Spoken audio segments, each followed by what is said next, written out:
So, Philadelphia,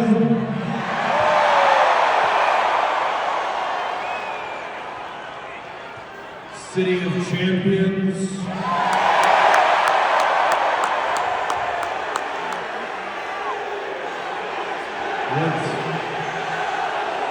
what do we want to talk about?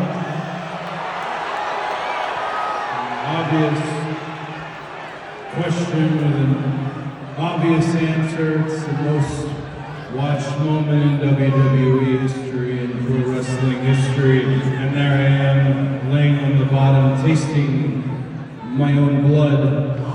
What do you say to a little one, not even 4 years old, when she looks up at you and says, "Papa, what happened to your face?" It's not a conversation that I was prepared to have. So I told her what I can only classify as a Cody lie. I told her that I ran into a wall.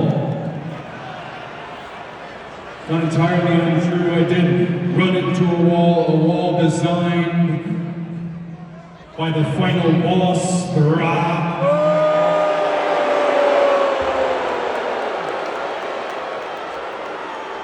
His associate, Travis Scott.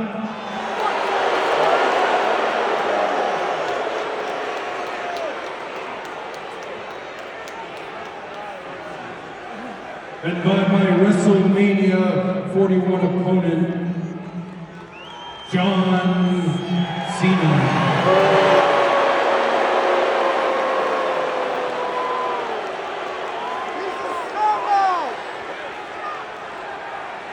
You know, I drove John around for 2 years from show to show, from city to city. All I was trying to do was sponge off every bit of knowledge that I possibly could. I felt about John how many people here felt about John. He was a hero.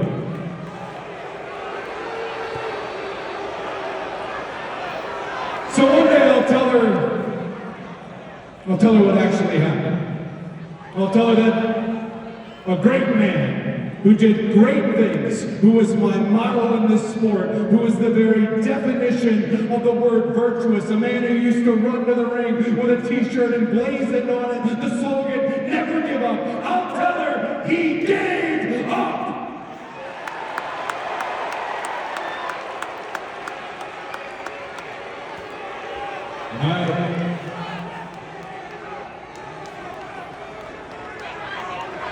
I apologize for any language you might have heard. I'm doing everything I can to maintain my composure in this moment. John, if you don't owe it to me, I believe you owe it to them. We'd all love to know why. He's a sellout! Why? And if I know my old friend John Cena, well, I'm sure it will be a very smooth, well-educated, well-crafted retort. A signature amount of phrases. He'll probably say fine speech at some point in there, and when he's done talking, he will feel bulletproof. He will feel infallible. He will feel justified. There is no justification for you, John Cena.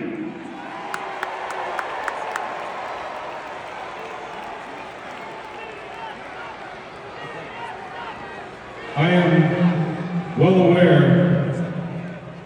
I am talking to the whole world right now. However,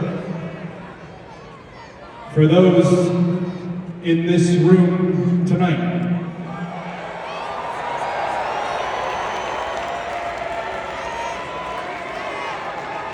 I don't know if you know this story. You might have heard it from me in an interview at some point in the past. This was the one place that my old man was afraid to perform in. He even one time painted his face like the Road Warriors so that he knew he was cool, so that you knew you could cheer for him I never shared that same fear because for reasons unknown, one time, mustache on my face, climbing a ladder for the Money in the Bank briefcase. For reasons unknown, you cheered for me, you chose me, you saddled up and you rode with me.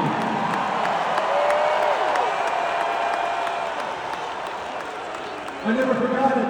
And then last year, WrestleMania 40, just across the street, trying to finish a story that started in the late 70s. You cheered for me! You chose me again!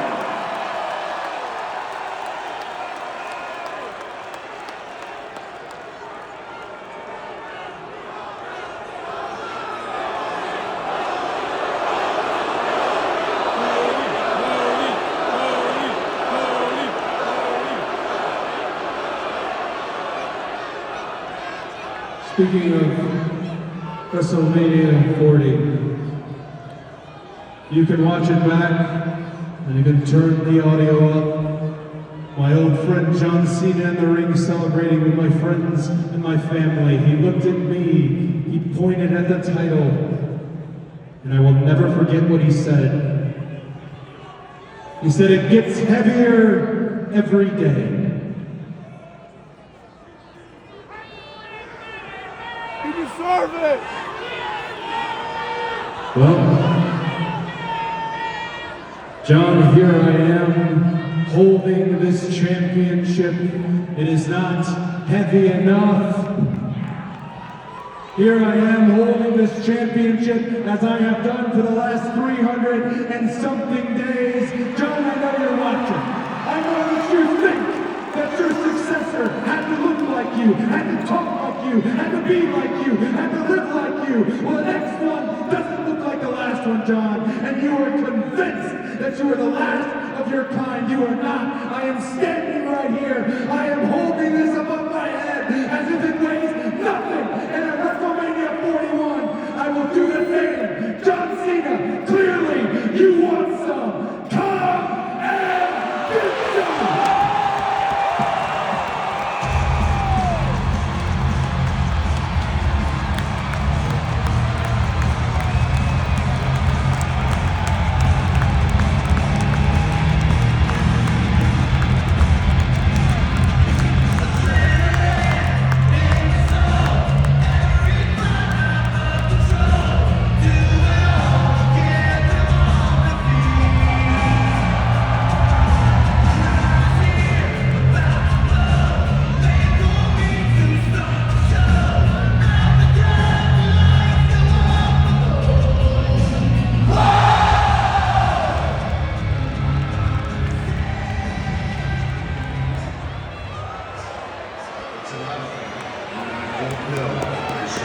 Elimination Chamber, Cody and the rest of the world saw that John Cena immediately snapped up his knees and